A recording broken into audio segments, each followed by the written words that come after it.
नमस्कार।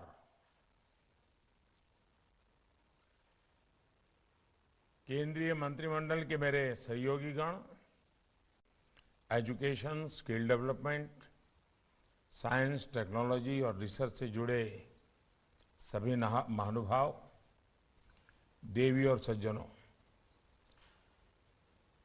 हमारी सरकार ने बजट से पहले और बजट के बाद स्टेक होल्डर्स के साथ चर्चा की, संवाद की, एक विशेष परंपरा विकसित की है। आज का ये कार्यक्रम उसी की एक कड़ी है। इसी क्रम में आज शिक्षा और स्किल डेवलपमेंट को लेकर बजट में जो प्रावधान हुए हैं, उस पर आप सभी स्टेक होल्डर्स से अलग अलग पहलुओं पर विस्तार से चर्चा होने वाली है।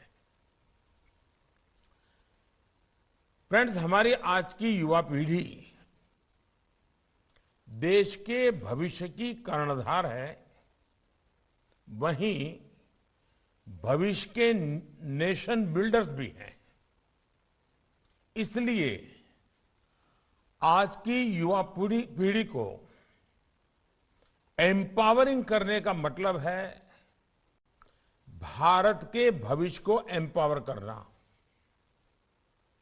इसी सोच के साथ 2022 के बजट में एजुकेशन सेक्टर से जुड़ी 5 बातों पर बहुत जोर दिया गया है। पहला, यूनिवर्सलाइजेशन ऑफ क्वालिटी एजुकेशन। हमारी शिक्षा व्यवस्था का विस्तार हो, उसकी क्वालिटी सुधरे और एजुकेशन सेक्टर की क्षमता बढ़े, इसके लिए अहम निर्णय लिए गए हैं। दूसरा है स्किल डेवलपमेंट। देश में डिजिटल स्किलिंग इकोसिस्टम बने, इंडस्ट्री 4.0 की जब चर्चा चल रही है, तो इंडस्ट्री की डिमांड के हिसाब से स्किल डेवलपमेंट हो, इंडस्ट्री लिंकेज बेहतर हो, इस पर ध्यान दिया गया है। तीसरा महत्वपूर्ण पक्ष है अर्बन प्लानिंग और डिजाइन। इसमें भारत का जो पुरातन अनुभव और ज्ञान है, उसे हमारी आज की शिक्षा में समाहित किया जाना आवश्यक है। चौथा अहम पक्ष है इंटरनेशनलाइजेशन। भारत में वर्ल्ड क्लास विदेशी यूनिवर्सिटियां आए, जो हमारे औद्योगिक क्षेत्र हैं, जैसे गिफ्ट सिटी है, वहां फिनटेक से जुड़े संस्थान आए, इसे भी प्रोत्साहित किया जाए। पांचवा महत्वपूर्ण पक्ष है एवीजीसी, यानी animation, visual effects, gaming, comic. इन सभी में रोजगार की अपार संभावनाएं हैं। एक बहुत बड़ा ग्लोबल मार्केट है। इसे पूरा करने के लिए हम भारतीय टैलेंट का कैसे इस्तेमाल बढ़ाएं, इस पर भी उतना ही ध्यान दिया गया है।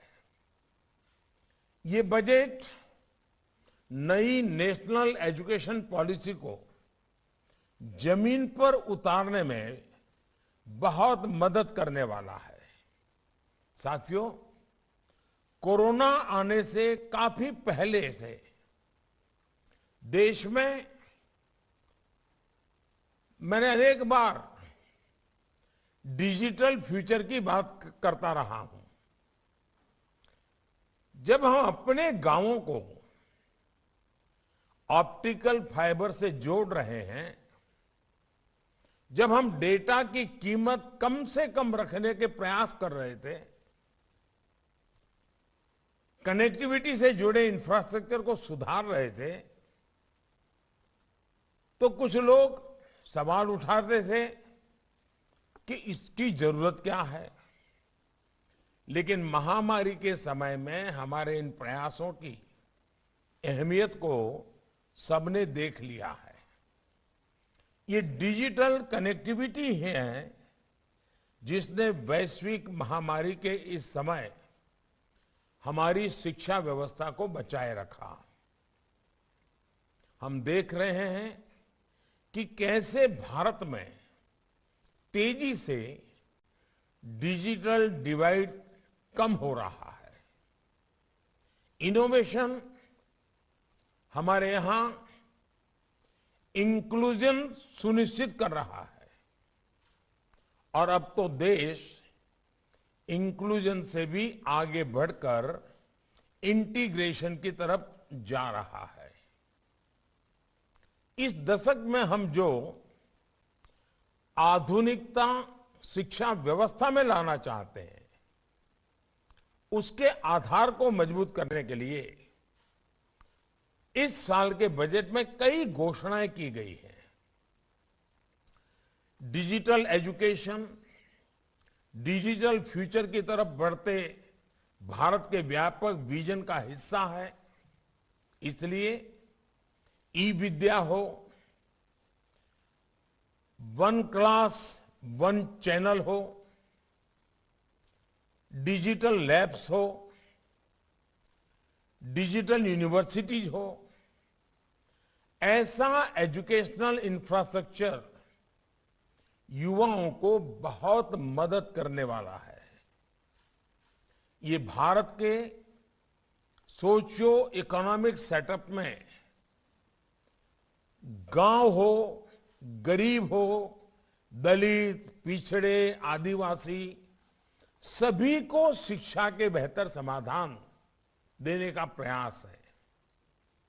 साथियों, नेशनल डिजिटल यूनिवर्सिटी भारत की शिक्षा व्यवस्था में अपनी तरह का अनोखा और अभूतपूर्व कदम है। ये डिजिटल यूनिवर्सिटी में वो ताकत देख रहा हूं कि ये यूनिवर्सिटी हमारे देश में सीटों की जो समस्या होती है उसे पूरी तरह समाधान दे सकती है।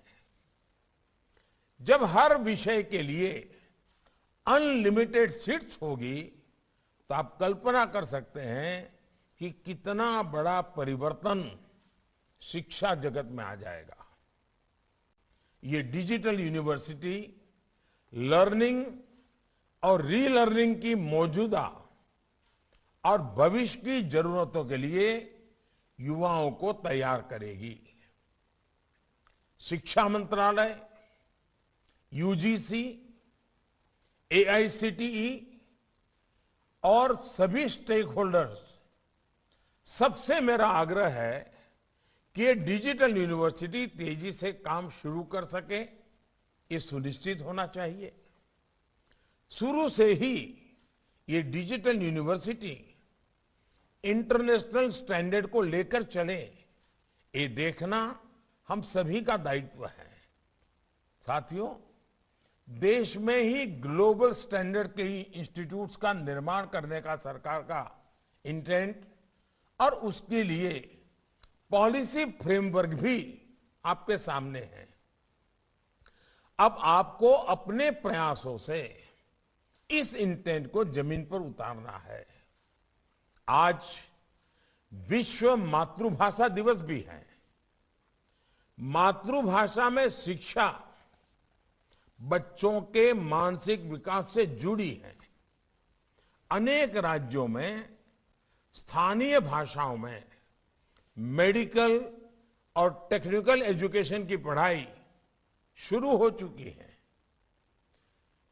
अब सभी शिक्षाविदों की ये विशेष जिम्मेदारी है कि स्थानीय भारतीय भाषाओं में बेस्ट कंटेंट और उसके डिजिटल वर्जन के निर्माण को गति दी जाए।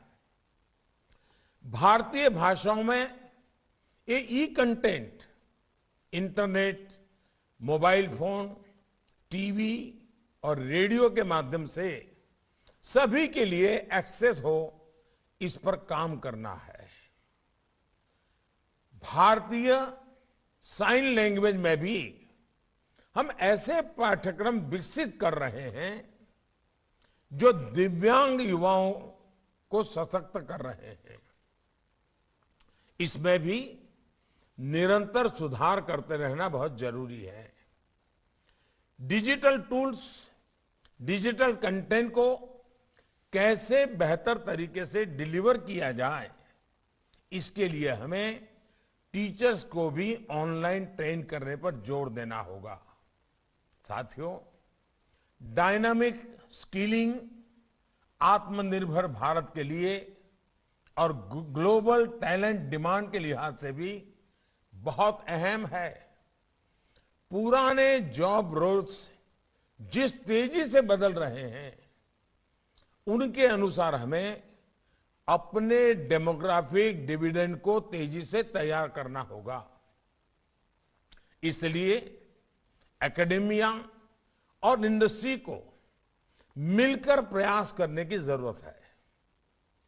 Digital ecosystem for skilling and livelihood, destack, e portal और ई स्किलिंग लैब की जो घोषणा बजट में की गई है, उसके पीछे यही सोच है। साथियों, आज tourism industry, drone industry, animation और कार्टून इंडस्ट्री, डिफेंस इंडस्ट्री, ऐसी इंडस्ट्री पर हमारा बहुत अधिक फोकस है। इन सेक्टर्स से जुड़े मौजूदा उद्योगों और स्टार्टअप्स के लिए हमें ट्रेन मैन पावर की आवश्यकता है। एनिमेशन, विजुअल इफेक्ट, गेमिंग और कॉमिक, इस सेक्टर के विकास के लिए टास्क फोर्स का गठन इसमें बहुत मदद करने वाला है। इसी तरह अर्बन प्लानिंग और डिजाइनिंग देश की जरूरत भी है और युवाओं के लिए अवसर भी है। आजादी के अमृत काल में भारत अपने अर्बन लैंडस्केप को ट्रांसफॉर्म करने की तरफ तेजी से बढ़ रहा है। इसलिए AICTE जैसी संस्थानों से देश की ये विशेष अपेक्षा है कि इससे जुड़ी पढ़ाई और ट्रेनिंग में निरंतर सुधार हो। साथियों, एजुकेशन सेक्टर के द्वारा हम आत्मनिर्भर भारत के अभियान को कैसे सशक्त करेंगे, इस पर आप सभी के इनपुट्स देश के काम आएंगे। मुझे विश्वास है कि हम सभी के साझा प्रयासों से बजट में तय लक्ष्यों को हम तेजी से लागू कर पाएंगे। मैं ये भी कहना चाहूंगा कि हमारी प्राथमिक शिक्षा है, गांव तक अनुभव ये आ रहा है कि स्मार्ट क्लास के द्वारा, एनिमेशन के द्वारा, दूर सुदूर लॉन्ग डिस्टेंस एजुकेशन के द्वारा, या हमारी जो नई कल्पना है कि 1 क्लास 1 चैनल, गांव तक हम अच्छी क्वालिटी की शिक्षा का प्रबंध कर सकते हैं। बजट में इसका प्रावधान है, हम इसको लागू कैसे करें। आज जब हम बजट को लेकर के चर्चा कर रहे हैं, तो आज अपेक्षा ये नहीं है कि बजट कैसा हो, क्योंकि वो तो हो गया। अब अपेक्षा आपसे ये है कि बजट की जो चीजें हैं वो जल्दी से जल्दी हम सीमलेसली नीचे लागू कैसे करें। आपने बजट का अध्ययन किया होगा, आप फील्ड में काम करते हैं, बजट और आपके काम और एजुकेशन डिपार्टमेंट की, स्किल डेवलपमेंट डिपार्टमेंट की अपेक्षाएं, इन तीनों को मिला करके अगर हम एक अच्छा रोड मैप बना देते हैं, हम टाइम बाउंड काम की रचना कर देते हैं। हमारे यहां आपने देखा होगा, बजट हमने करीब 1 महीना प्रीपोन कर दिया। पहले बजट 28 फरवरी को होता था, अब हम इसको 1 फरवरी को ले गए। क्यों? तो बजट 1 अप्रैल से लागू हो उसके पहले बजट पर हर कोई डिटेल व्यवस्था कर ले, ताकि 1 अप्रैल से ही बजट को हम धरती पर उतारना शुरू कर सके, हमारा समय बर्बाद ना हो। और मैं चाहूंगा कि आप लोग उसमें काफी, अब जैसे आपने देखा होगा, ये ठीक है, कुछ चीजें ऐसी हैं जो एजुकेशन डिपार्टमेंट से जुड़ी हुई नहीं है। अब देश ने सोचा है कि बहुत बड़ी मात्रा में सैनिक स्कूलों को हम पब्लिक प्राइवेट पार्टनरशिप मॉडल की ओर आगे बढ़ेंगे। अब सैनिक स्कूल कैसे हो, पब्लिक प्राइवेट पार्टनरशिप का मॉडल क्या होगा, डिफेंस मिनिस्ट्री उसके लिए बजट देने वाली है। तो सैनिक स्कूल जो है बनेंगे, उसके टीचर की स्पेशल ट्रेनिंग कैसे होगी। आज जो हमारे टीचर्स ट्रेनिंग की व्यवस्थाएं हैं, उसमें सैनिक स्कूल के टीचर्स की स्पेशल ट्रेनिंग, क्योंकि उसमें फिजिकल पार्ट भी होगा, उसको हम कैसे कर सकेंगे। उसी प्रकार के स्पोर्ट्स हमारे देश में इस ओलंपिक के बाद स्पोर्ट्स ने एक विशेष आकर्षण पैदा किया है। स्किल की दुनिया का ये विषय तो है ही है, खेल जगत का भी है, क्योंकि टेक्निक, टेक्नोलॉजी, इसने भी अब स्पोर्ट्स में बहुत बड़ी जगह बना ली है। तो हम जब ये सोचते हैं उसमें हमारा कोई रोल हो सकता है क्या? कभी हमने सोचा है जिस देश में नालंदा, तक्षशिला, वल्लभी, इतने बड़े शिक्षा संस्थान, आज हमारे देश के बच्चे विदेश पढ़ने के लिए मजबूर हो, क्या ये हमारे लिए ठीक है क्या? हम देखें हमारे देश से जो बच्चे बाहर जा रहे हैं, अनाप शनाप धन खर्चा हो रहा है, वो परिवार कर्ज कर रहा है।